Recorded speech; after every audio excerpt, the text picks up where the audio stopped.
Hi, I am Vidyut. Welcome to Ghost Tutorials. Today I am going to discuss how to identify an interrogative sentence. Last video में मैंने assertive sentence के बारे में in detail बताया है और assertive के दो टाइप अफर्मेटिव और निगेटिव के बारे में भी चर्चा किया है। यदि आपने उसे अभी तक नहीं देखा है तो आप उसे आई बटन पर क्लिक कर पहले उस वीडियो को देख लें और उसके बाद how to identify an interrogative sentence को देखें तो आपको पूरी तरह से मेरी बात समझ में आएगी। इंटरोगेटिव सेंटेंस, इंटरोगेटिव सेंटेंस, प्रश्नवाचक वाक्य। An interrogative sentence is a sentence that ask a question. जैसा कि नाम से ही यह संबोधित होता है कि प्रश्नवाचक वाक्य एक वैसा वाक्य होता है जिससे हम लोग प्रश्न पूछते हैं। It starts with either auxiliary verb और WH वर्ड्स। इसका प्रारंभ या तो ऑक्सिलरी वर्ब यानी सहायक क्रिया और WH वर्ड्स यानी WH से शुरू होने वाले शब्दों से होता है। It ends with note of interrogation और क्वेश्चन मार्क। यह नोट ऑफ इंट्रोगेशन या प्रश्नवाचक चिन्ह से समाप्त होता है। Conjunction is used here mostly if whether और WH वर्ड। यहां कंजंक्शन के तौर पर इफ वेदर और WH वर्ड्स का भी इस्तेमाल होता है। The sentence has rising intonation in spoken English. यह एक विशेष रूल है जिसे समझने की आवश्यकता है।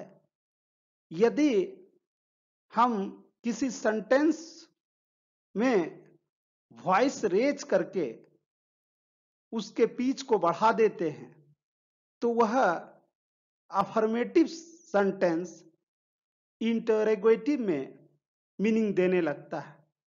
जैसे यू आर रीडिंग, अगर आप इसे ऐसे पढ़ते हैं तो लगता है कि यह अफर्मेटिव सेंटेंस है, तुम पढ़ रहे हो।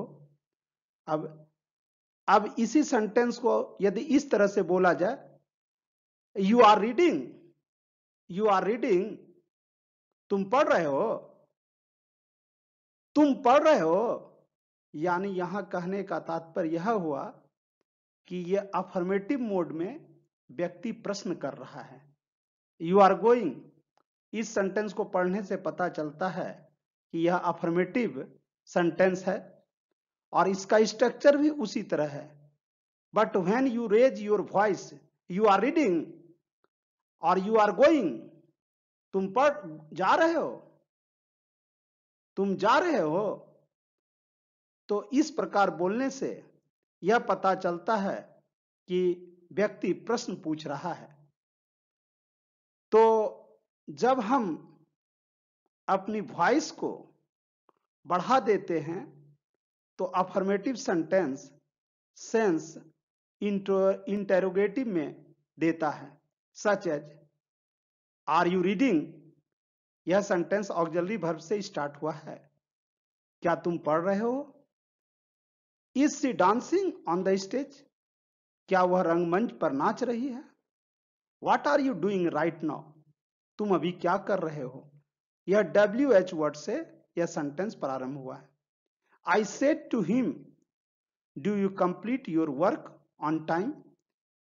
I said to him, यह सेंटेंस रिपोर्टिंग वर्ब में है और अगला रिपोर्टेड स्पीच का सेंटेंस है, यानी यह डायरेक्ट नरेशन का सेंटेंस है। डायरेक्ट नरेशन को जब इनडायरेक्ट स्पीच या नरेशन में इंटरचेंज करते हैं तो उस समय इसी सेंटेंस को हम लोग इस तरह से लिख सकते हैं और बोल सकते हैं, आई आस्क्ड हिम इफ या वेदर कंजंक्शन के तौर पर यहां यूज हुआ। आई आस्क्ड हिम इफ और weather he completed his work on time. एक बात यहां याद रखना अत्यंत महत्वपूर्ण है, चाहे सेंटेंस डायरेक्ट स्पीच में असर्टिव में हो, अफर्मेटिव में हो, निगेटिव में हो, इंट्रोगेटिव में हो, एक्सक्लेमेटरी में हो, ऑप्टेटिव में हो या इंपेरेटिव में हो, लेकिन इनडायरेक्ट स्पीच हमेशा असर्टिव में ही होगा।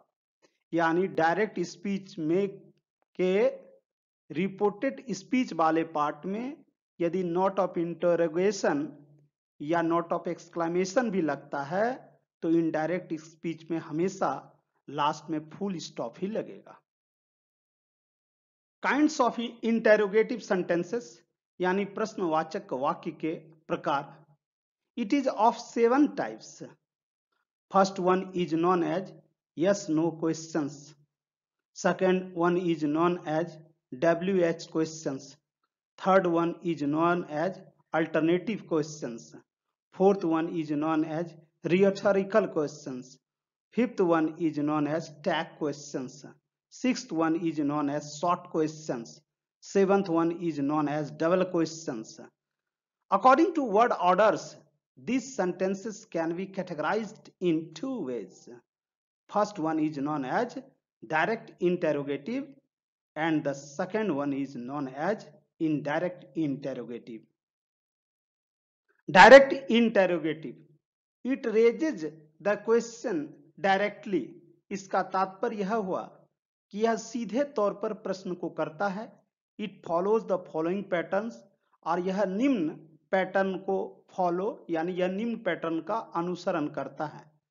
Such as, यह सेंटेंस यानी auxiliary verb plus subject plus main verb plus object plus complement plus note of interrogation इस स्ट्रक्चर में ढाला जाता है या यह सेंटेंस इस स्ट्रक्चर में लिखा जाता है। दूसरा WH word plus auxiliary verb plus subject plus main verb plus object plus complement plus note of interrogation, और इस तरह से भी ऐसे सेंटेंस को हम लोग लिख सकते हैं या बोल सकते हैं। Such as do you read, यह क्वेश्चन डायरेक्ट है। स्पीकर सामने वाले से पूछ रहा है क्या तुम पढ़ते हो, directly. Have you ever seen a lion, क्या तुमने कभी शेर देखा है, यह भी डायरेक्ट क्वेश्चन है। Did you inform the police about robbery, क्या तुमने डाका के संबंध में पुलिस को सूचना दिया। When do you go to college, तुम कब महाविद्यालय जाते हो, यह भी डायरेक्ट क्वेश्चन है। Where are you coming from, तुम कहां से आ रहे हो, यह भी डायरेक्टली क्वेश्चन पूछा जा रहा है।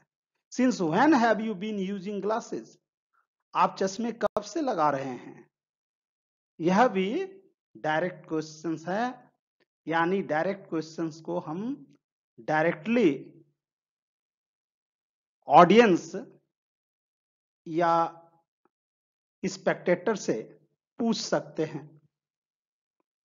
इनडायरेक्ट इंटेरोगेटिव यानी अप्रत्यक्ष प्रश्न, it raises the question indirectly and follows the pattern WH word plus subject plus verb plus object plus complement in the last clause of the sentence. यानी यह क्वेश्चन अप्रत्यक्ष रूप से पूछा जाता है और WH वर्ड के बाद अफर्मेटिव वाले पैटर्न को फॉलो करता है। Such as I want to know what her name is, मैं जानना चाहता हूं कि उसका नाम क्या है। Can you say where petrol is found, क्या आप बता सकते हैं कि पेट्रोल कहां मिलता या पाया जाता है। Could you tell me where you had gone at this hour, यह सारा इनडायरेक्ट क्वेश्चन है। Now let us talk one by one. The first one is yes no questions, यह इंटेरोगेटिव सेंटेंस का फर्स्ट टाइप है। इस पर अब हम लोग इन डिटेल चर्चा करेंगे। This types of questions starts with auxiliary verb, इस तरह के प्रश्न जो है ऑक्सिलरी वर्ब यानी हेल्पिंग वर्ब या सहायक क्रिया से प्रारंभ होता है। और इसका स्ट्रक्चर इस तरह से होता है, auxiliary verb plus subject plus verb plus object plus complement plus note of interrogation. The answer of these types of questions can be provided either in yes or in no. इस तरह के प्रश्नों का उत्तर हम या तो yes के form में या no के फॉर्म में दे सकते हैं। Such as, do you write? If you want to provide your answer in affirmation, you must say yeah, yeah, I write, yeah, I do. The best pattern is this, yeah, I do. No, if you want to provide your answer in negation, you must say no in short form. No, I don't write is the oldest one. No, I don't. This is the modern one, or the best pattern of providing the answer in this way. No, I don't. The second question is this, can you solve it? Yeah, yeah, I can solve it. Yeah, I can. No, no, I can't solve it. No, I can't. If you want to provide your answer in affirmation, the modern approach is this, yeah, I can. The modern approach of providing your answer in negation, no, I can't. Did she become a good scholar? Yeah, she did. No, she didn't. अब मैं अपने next video में इसके 7 types पर in detail चर्चा करूंगा। यदि आपको लगता है कि आपने इस वीडियो से कुछ सीखा है तो लाइक करें, शेयर करें और घोष ट्यूटोरियल्स के चैनल को सब्सक्राइब करें तथा बेल आइकन को प्रेस करना ना भूलें। Thanks for watching.